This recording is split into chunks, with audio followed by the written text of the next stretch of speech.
Have you ever wondered what truly breaks a woman's spirit when she doesn't value you? It's not your anger. It's not your silence. It's not even losing you. It's something far deeper. Something that Marcus Aurelius, the Roman emperor who ruled an entire world, would have understood with unsettling clarity. And in the next few minutes, I'm going to show you how the ancient wisdom of Stoicism reveals the exact emotional shift that hurts a woman the most. Without you raising your voice, without you playing games, and without you begging for respect. Before we dive in, if you're here because you value your self-respect, if you want relationships where you are respected without having to constantly fight for it, then hit that subscribe button, tap like, and most importantly, watch this video until the end, because what I'm about to tell you could change the way you handle love for the rest of your life. Part 1. The Emperor's Lesson in Loss. Marcus Aurelius wrote in his Meditations, "If it is not right, do not do it. If it is not true, do not say it." This was not just a moral code, it was a shield, a way of protecting his inner peace from the storms of other people's behavior. Imagine Rome, 2nd century AD. Marcus is in the palace gardens. His advisors bring news an ally, someone he trusted deeply, has turned against him. The betrayal isn't public yet, but the signs are there. Did Marcus rage? Did he throw accusations? No. He simply changed the terms of the relationship, not out of spite, but out of understanding. The best revenge is not to be like your enemy. He didn't chase. He didn't convince. He didn't explain himself to those who already decided to misunderstand him. And here's where the lesson begins for us, because in love, the person who values themselves enough to stop fighting for the wrong person sends a message louder than any argument ever could. Part 2, the modern parallel. Let's bring it to today. A man, let's call him Daniel, meets a woman. In the beginning, she lights up his phone with messages. She laughs at all his jokes. She says she's never met anyone like him. Months pass. The tone shifts. She cancels plans. She becomes too busy. Her words say one thing, but her actions scream another. You're not my priority. Most men in Daniel's place start fighting for her attention. They text more. They double their effort. They try to prove their worth. But here's the truth. When a woman doesn't value you, chasing her only confirms her decision. Marcus Aurelius would have recognized this pattern instantly.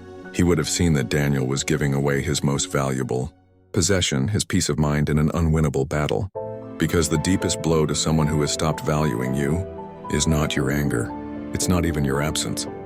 It's seeing you live your life fully, unapologetically, without them, as if their lack of appreciation no longer has the power to define you. Part 3. The Stoic Shift. Marcus wrote, "You have power over your mind, not outside events. Realize this and you will find strength." In relationships, we often forget this. We think we have to make the other person see our worth. But worth is not proven through persuasion. It's proven through presence.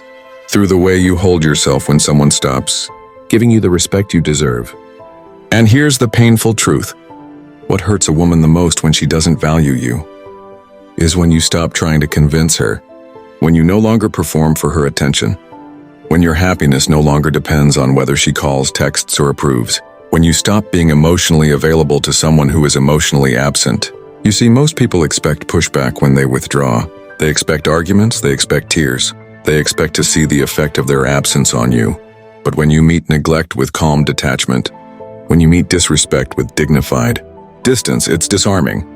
It's a mirror, showing them their own irrelevance in the space they once dominated. Part 4. The Unspoken Realization. There's a story from Marcus's reign.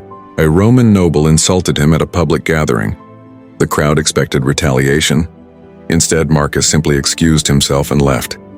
Days later, the noble approached him and said, "Why did you not respond to my insult?"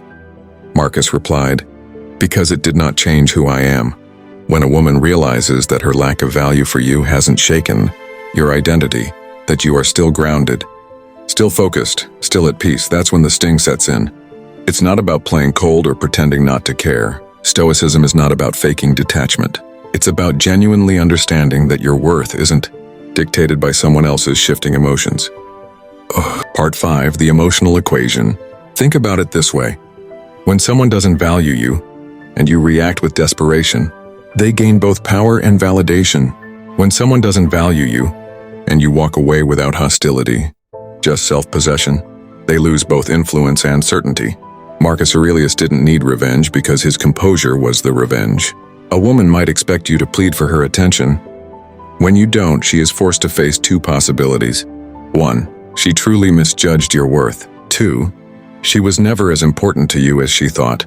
Both are unsettling. Part 6. Turning pain into power. Daniel from earlier finally understood this. One night she canceled plans again.